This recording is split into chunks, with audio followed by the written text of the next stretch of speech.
Shalom. I'd like to give all praises to Ahaya Shor, Ahaya, Bahashim Yeshaya. And we're doing this video about Pope Francis, which is the little horn, the son of perdition.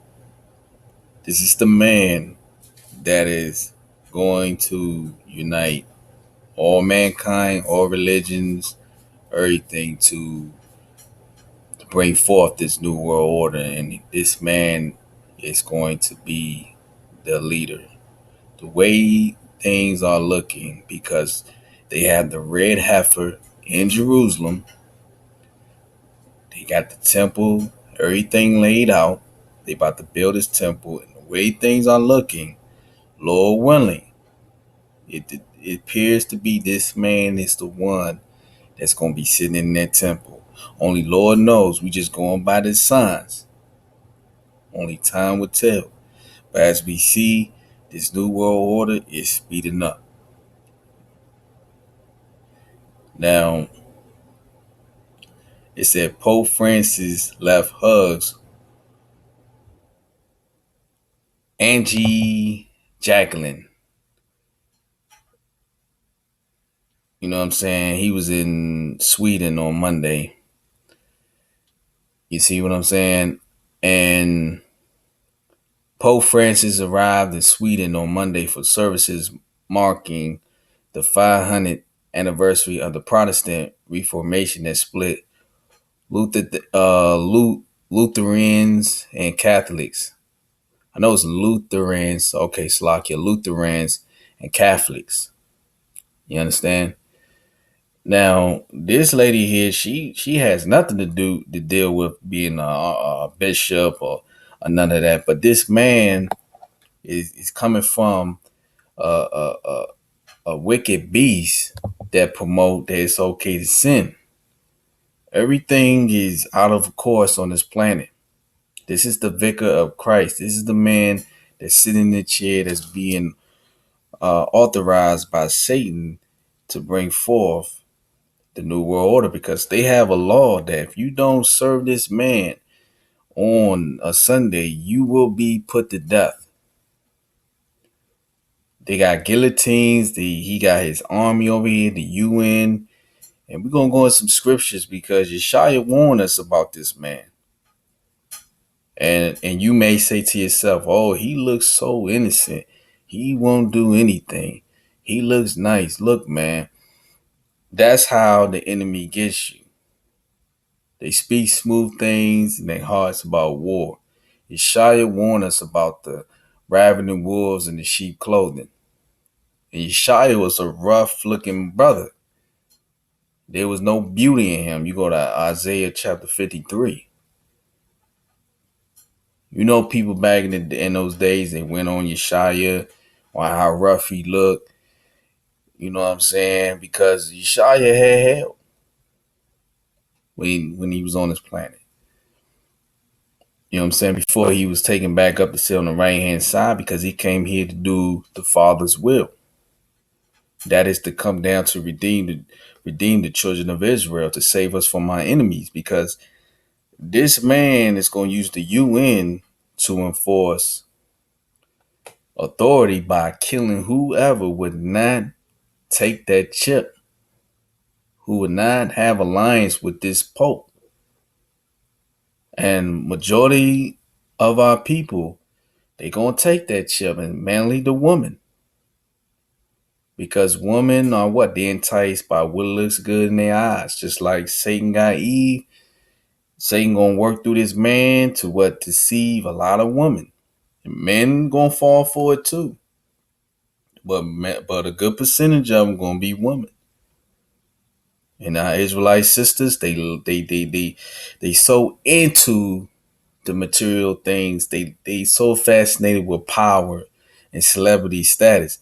This man, when he gets in the temple, all the kings and the queens, everybody around the world, even President Barack Obama, everybody bow down to this man anyway.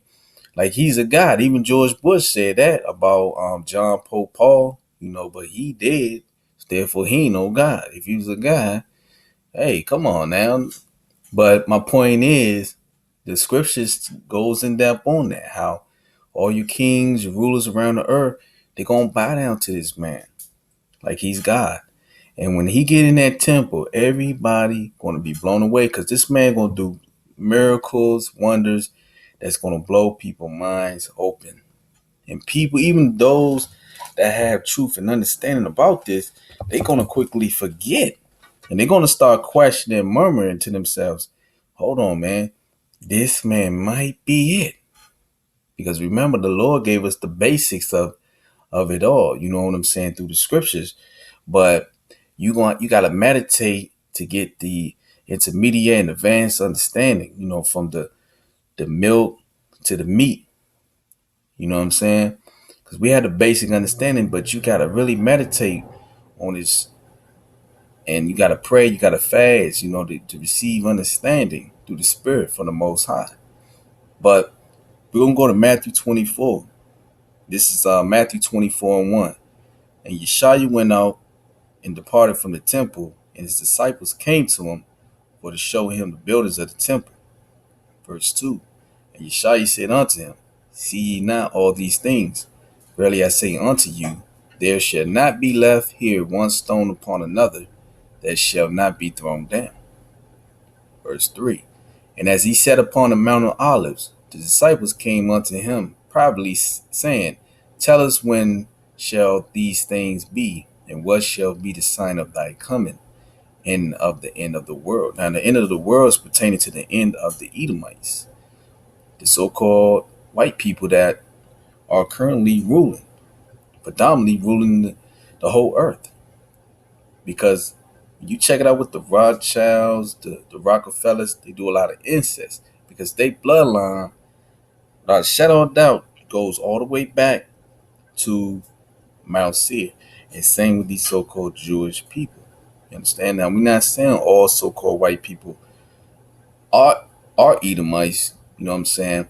Because we know you got Edomites scattered throughout the four corners of the earth also. You got some black Edomites, Arab looking Edomites. It's a mystery, just like Israel scattered throughout the four corners of the earth. We know that. I just want to get brothers and sisters to understand that they are the children of Edom. They made their covenant with Satan because the devil tempted Yeshua to what? To bow down, to worship him, and he will receive all the kingdoms of the earth. Now, who receiving the kingdoms of the earth right now?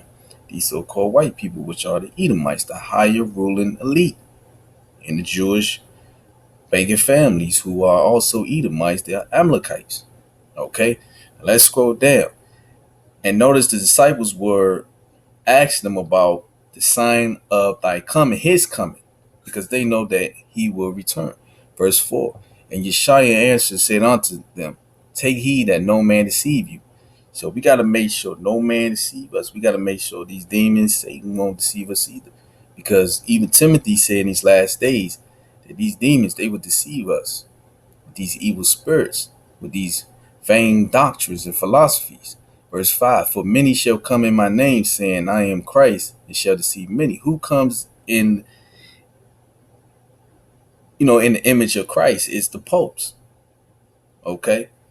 Verse 6, and ye shall hear wars and rumors of wars. See that ye be not troubled.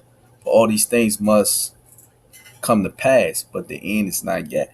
These are the beginning of the sorrows. You know what I'm saying? That's verse 8. You know, I jumped the gun, but you hearing that now. You hearing about Russia.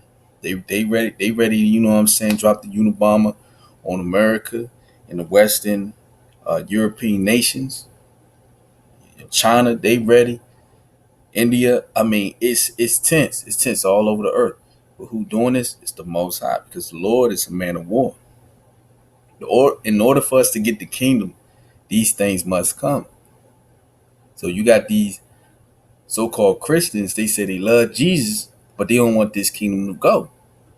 Because when Yeshua come back, he gonna fight all nations. So if you of the world, Yeshua gonna kill you. He gonna plead you with his sword.